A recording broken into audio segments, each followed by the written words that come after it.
Bienvenidos. Estás entrando a los susurros del cancerbero, donde las sombras tienen voz y los muertos memoria.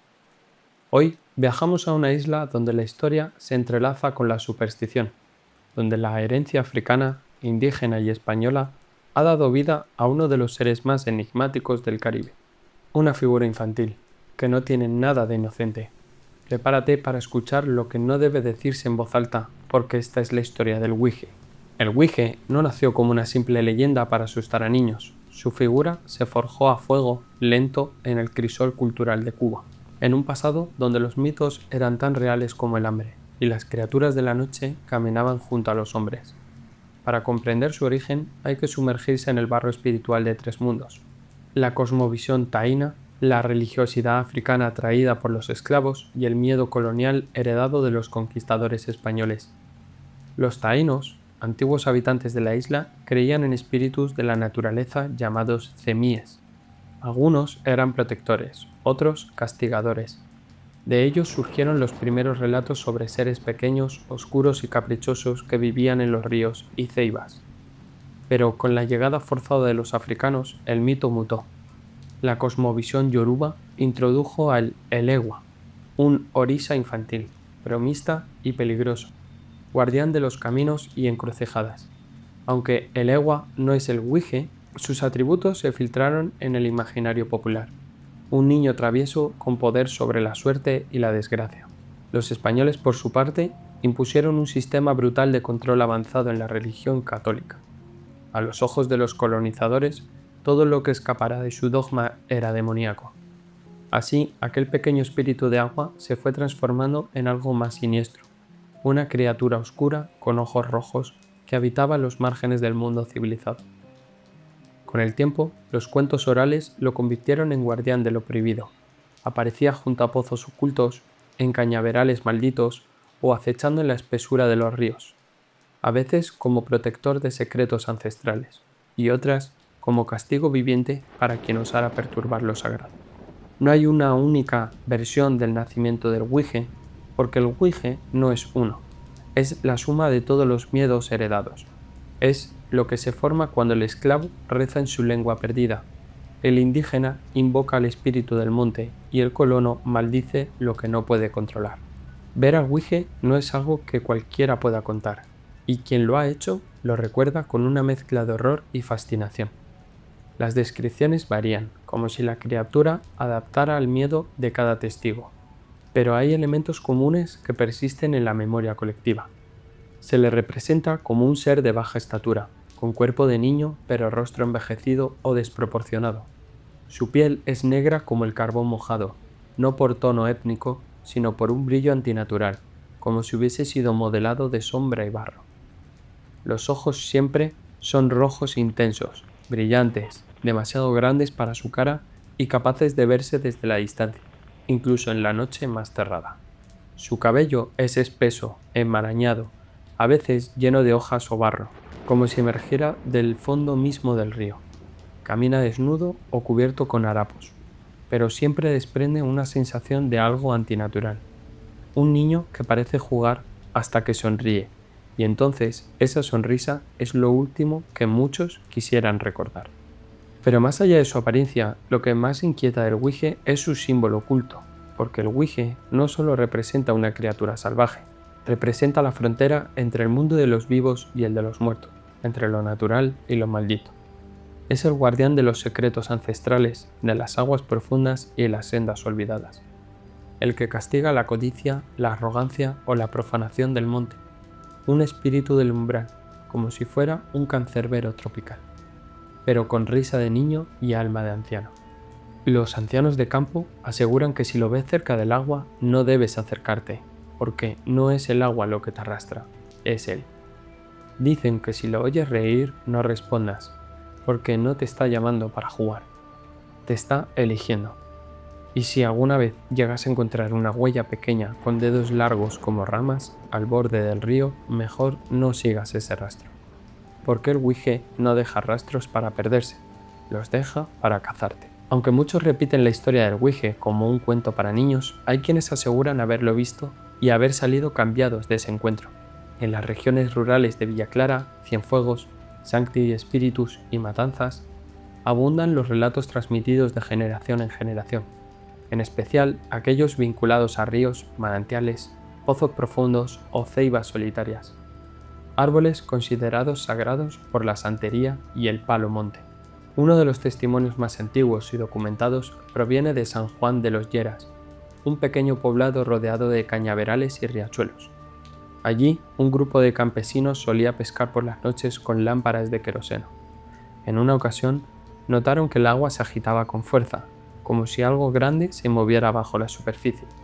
Pensaron en un manatí o una anguila, pero entonces una risa aguda, infantil y burlona rompió el silencio. Uno de los hombres, llamado Roque, juró haber visto a un niño pequeño, de piel negra brillante, sentado sobre una piedra, observándolos. Lo describió como una criatura con cuerpo de muchacho, pero con la mirada de un animal viejo. Cuando intentaron acercarse, desapareció entre los matorrales, dejando tras de sí un olor a tierra húmeda y azufre. Desde esa noche, ninguno volvió a pescar allí.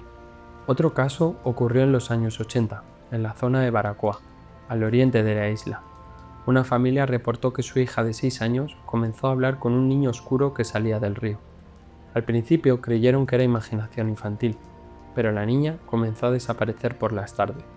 Un día la encontraron dormida a la orilla del río, empapada y con barro hasta las rodillas. Al despertarla, dijo que su amigo, el negrito del río, le había mostrado un túnel bajo el agua donde vivía con otros como él.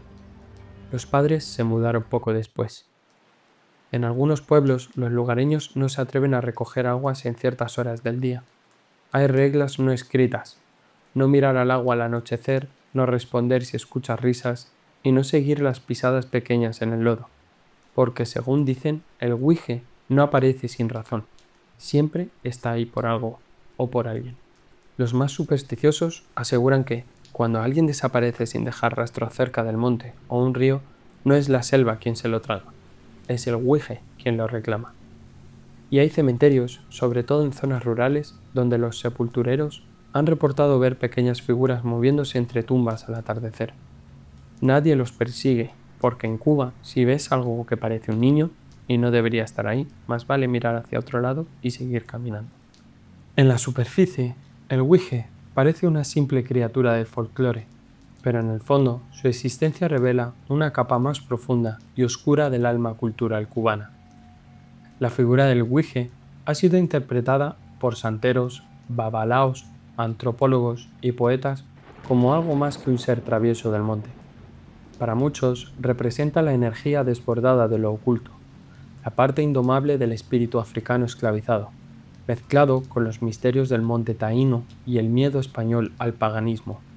En la santería, aunque no existe una deidad que se corresponde directamente con el guije, algunos lo relacionan simbólicamente con aspectos de Elewa o Ogún, por su papel como guardián de caminos, su carácter impredecible y su vinculación con lo salvaje. También hay quienes lo conectan con espíritus del palo monte, especialmente los Enkisi, entidades que habitan objetos, árboles y ríos, y que pueden actuar como protectores o castigadores según cómo se les trate. En estos contextos, el guije no es una criatura independiente, sino una manifestación espiritual, un aviso, un mensajero o una maldición. Por eso, los lugares donde se cree que habita el guije suelen estar marcados con ofrendas, velas o collares de protección.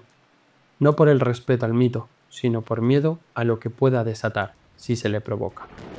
Porque el guije no solo castiga la ofensa, también castiga el olvido. En la literatura ha sido símbolo de niño negro silenciado, marginado o ignorado por la historia oficial, un reflejo de las heridas de la esclavitud, del abandono de las raíces, del miedo a lo que fue enterrado y nunca sanado. En este sentido, el guije es más que un monstruo, es la memoria viva del dolor ancestral. También hay quienes ven en él una representación del niño muerto sin nombre, los pequeños esclavos ahogados en ríos mientras huían de los mayorales, o los niños rurales perdidos en las plantaciones. Su risa es la que nunca se apagó, su cuerpo el que nunca fue recuperado, su rabia la que sigue flotando bajo la superficie del agua. Incluso dentro del cristianismo popular, algunas sectas rurales creen que el Ouija puede ser una forma de demonio menor, un espíritu burlón que imita a los niños para atentar a los hombres, algo que se presenta de forma inocente, pero cuya verdadera esencia es pura oscuridad. Y en el centro de todas estas interpretaciones queda una idea inamovible.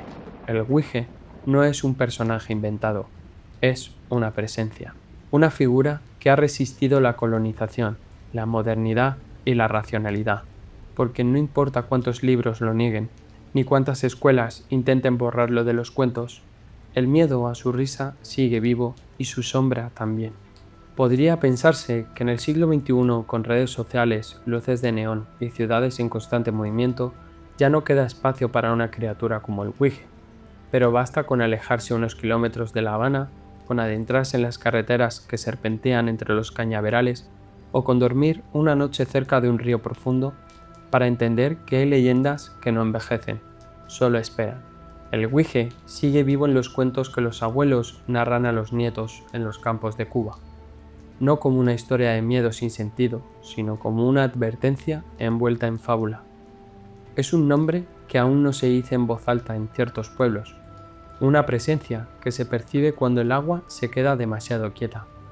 En la música afrocubana y el son montuno, su nombre aparece a veces disfrazado entre metáforas como el niño del agua, el negrito burlón o el espíritu del monte.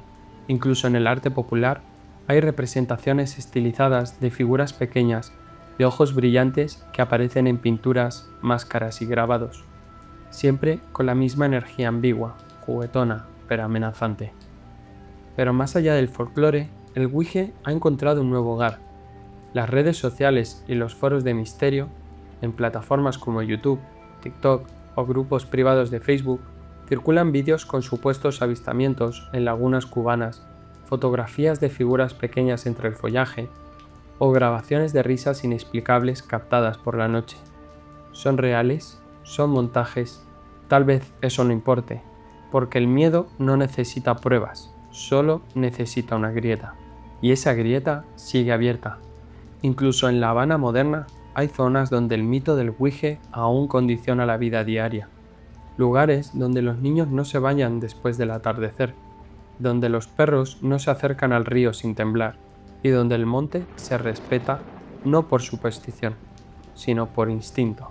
Hoy, más que nunca, el Ouija es un reflejo del alma de Cuba, una isla donde lo mágico y lo real se entremezclan sin pedir permiso, donde las cicatrices del pasado laten bajo tierra y los espíritus del agua aún reclaman lo que creen suyo. Quizás, y solo quizás, esa figura infantil, oscura, silenciosa, siga sentada en alguna piedra al borde del río, esperando que alguien se acerque demasiado, esperando que alguien dude de su existencia, esperando que alguien diga con arrogancia que ya nadie cree en eso.